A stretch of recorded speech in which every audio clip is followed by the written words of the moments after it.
งานผูกแขนเด้อพี่น้องเอ้ยงานผูกแขนงานผูกแขน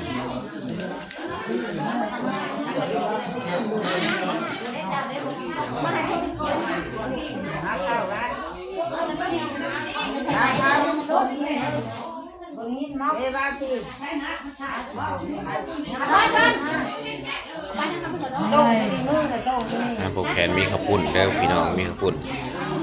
เราก็มักเสวียดมื้อนี้เสวียดเรามากับเสวียดคือเก่าเงินมาเงินไปป่าใช่หนักมากับเสวียดคือเก่ามื้อนี้หาตูดตูดโอเคน้องเพื่อนเนาะโอเคผมไว้เจอกันคลิปหน้าผมโอเคครับสวัสดีครับ